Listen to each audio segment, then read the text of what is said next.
नमस्कार, जय हिंद, राधे राधे।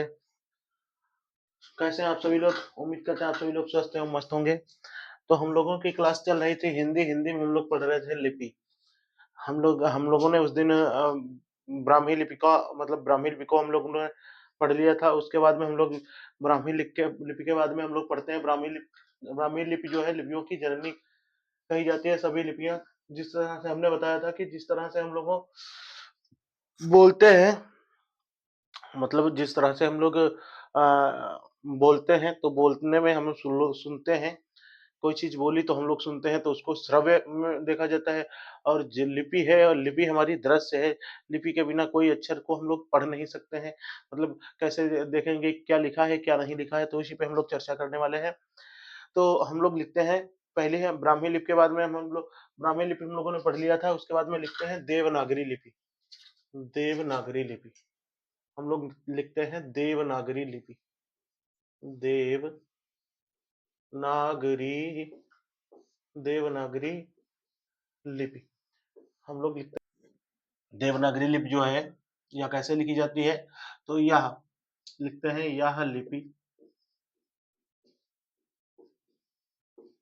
बाएं यह लिपि बाएं से दाएं दाईं की ओर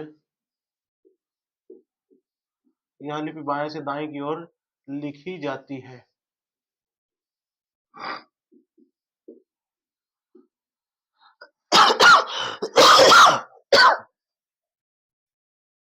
यह लिपि बाएं से दाएं की ओर यह लिपि बाएं से दाएं की ओर लिपि लिखी जाती है लिखी जाती है। यह संस्कृत यह संस्कृत हिंदी नेपाली आदि भाषाओं को लिखने के लिए प्रयोग की जाती है। आदि में प्रयोग की जाती है में प्रयोग की जाती है। हम लोगों ने पढ़ा देव ब्राह्मी लिपि का हम लोगों ने उस दिन चर्चा की थी कि ब्राह्मी लिपि क्या है। तो ब्राह्मी लिपि जो है ब्रह्मा जी के मुख से उत्पन्न लिपि है, जो उसे इसी कारण इसे ब्राह्मी लिपि कहा जाता है। ब्राह्मी लिपि कहा जाता है। इसका प्रयोग जो है वैदिक आर्यों ने किया था। उसके बाद में हम लोगों ने पढ़ा देवनागरी लिपि। देवनागरी लिपि के बारे में क्या किया कि हम लोग बाएं से दाएं क्रम में लिखते हैं, बाएं से दाएं क्रम में लिखते हैं और यह जो है हिंदी, संस्कृत और नेपाली आदि में प्रयोग की जाती है। उसके बाद में हम लोग लिखते हैं खरोष्ठ लिपि। खरोष्ठ लिपि खरोष्ठ लिपि खरोष्ठ लिपि इसको खरोष्ठ लिपि क्यों कहा जाता है? खरोष्ठ लिपि क्यों कहा जाता है? खर अर्थात खर क्या होता है? खर मतलब गधा को कहते हैं खर। खर धन ओष्ठ खर धन ओष्ठ से मिलकर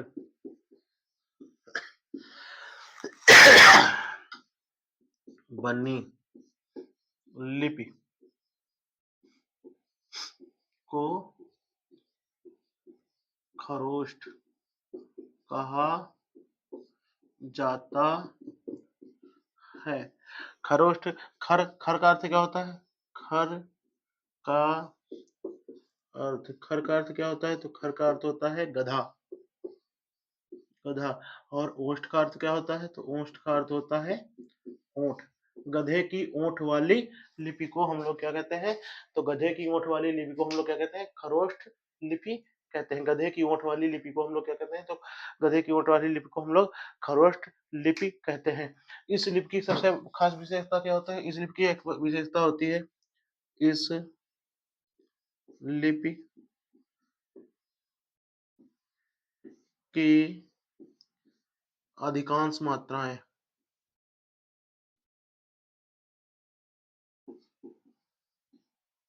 अधिकांश मात्राएं अधिकांश इस लिपि की अधिकांश मात्राएं कहाँ होती हैं?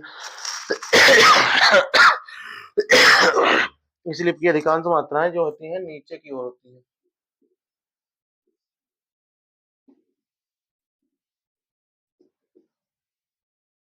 होती इस लिपि की अधिकांश मात्राएं नीचे की ओर होती हैं। ठीक है, हम लोगों ने क्या पढ़ा, इस लिपि को खरोष्ट लिपि क्यों कहा जाता है, तो खरोष्ट इस लिपि को खरोष्ट लिपि इसलिए कहा जाता है, मात्राएं जो होती हैं ऊंट की तरह, गधे की ऊंट की तरह लटकती हैं, इसलिए इस लिपि को जो है खरोष्ट लिपि कहा जाता है। उसके बाद में आती है आरमाइक लिपि, इसके बाद में आती है आरमाइक लिपि। एक, दो, आरमाइक लिपि।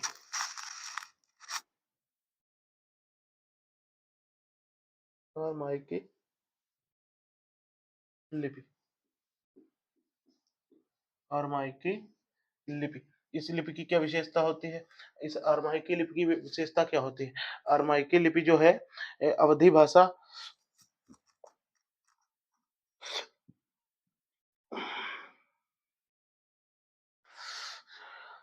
इसका प्रयोग जो होता है अरबी में, अरबी में किया जाता है, और फारसी जो है, अरबी और कामा फारसी की प्राचीन लिपि है। यह लिपि अरबी व फारसी की सबसे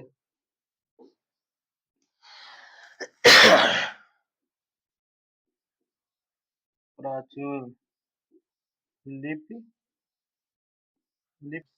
दाएं से, दाएं से, दाएं से बाएं, दाएं से बाएं की ओर लिखी जाने वाली यह लिपि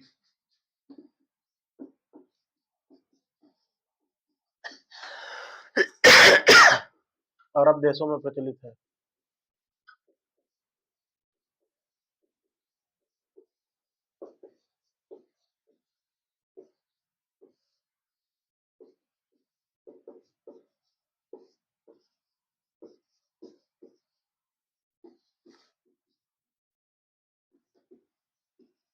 तो हम लोगों ने क्या पढ़ा अरमाइक लिपि के बारे में, कि अरब देशों में प्रचलित सबसे प्राचीन लिपि है।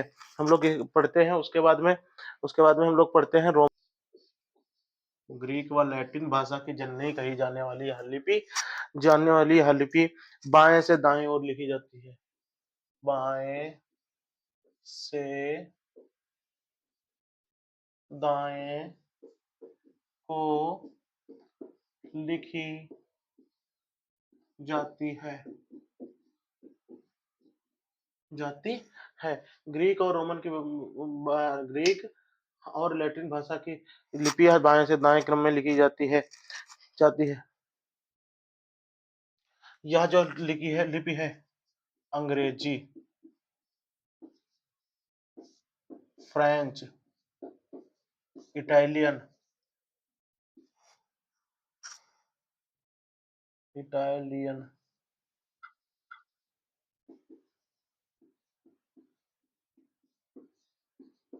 व स्पेनिश, स्पेनिश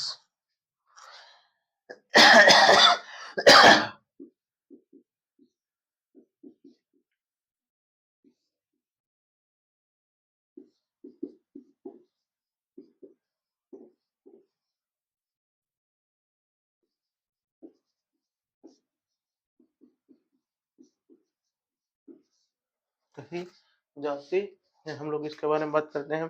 उसके बाद में हम लोगों ने रोमन लिपि पढ़ ली। रोमन लिपि के बारे में आती है आपकी गुरुमुखी लिपि। इस नंबर पे आती है गुरुमुखी लिपि। गुरुमुखी लिपि, गुरुमुखी लिपि जो है आपकी काहे में होती है, ये सिख धर्म से संबंधित होती है। गुरुमुखी लिपि है जो, ये सिख धर्म से संबंधित होती है। पंजाबी भाषा की लिपि है जो यह लिपि है,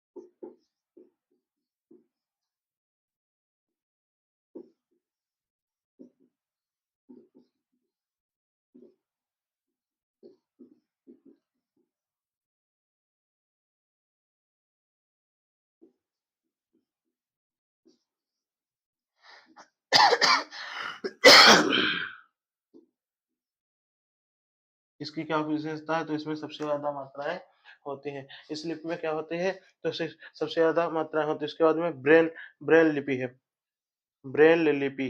उसके बाद में नंबर 6 पे है आपकी ब्रेल लिपि, नंबर 6 पे है ब्रेल लिपि,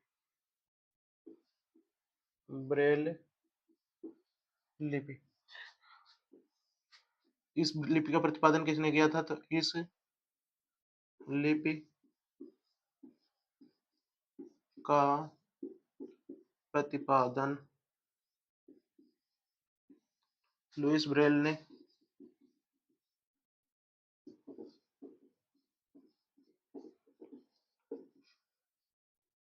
किया था। यह लिपि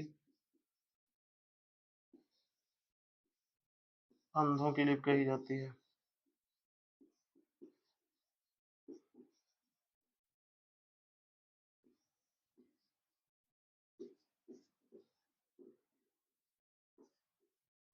यह लिपि किसकी लिपि कही जाती है, तो यह लिपि अंधों की लिपि कही जाती है। हम लोगों ने क्या क्या पढ़ा, तो सबसे पहले हमने पढ़ा देवनागरी लिपि। देवनागरी लिपि जो संस्कृत की लिपि है और वेदों में मतलब वेदों में प्रयोग हुआ है। उसके बाद में हम लोगों ने पढ़ा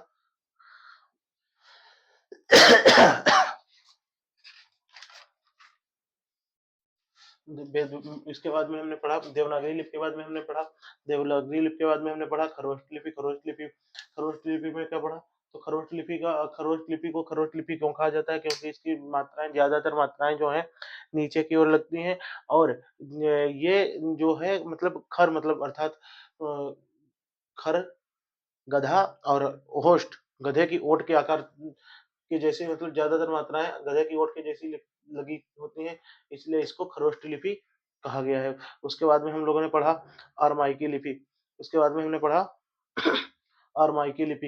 अरमाइकी लिपि में क्या पढ़ा हम लोगों ने, तो अरमाइकी लिपि में पढ़ा कि अरबी और फारसी की यह प्राचीन लिपि है। उसके बाद में हम लोगों ने पढ़ा कि रोमन लिपि। रोमन लिपि के बारे में हम लोगों ने क्या पढ़ा, तो रोमन लिपि है जो ग्रीक व लैटिन भाषा की जननी कही जाने वाली लिपि बाएं से दाएं क्रम में, बाएं से दाएं क्रम में लिखी जाती है, बाएं से दाएं क्रम में लिखी जाती है तथा अंग्रेजी, फ्रेंच, इटालियन और स्पेनिश भाषाएं की लिपि है यह।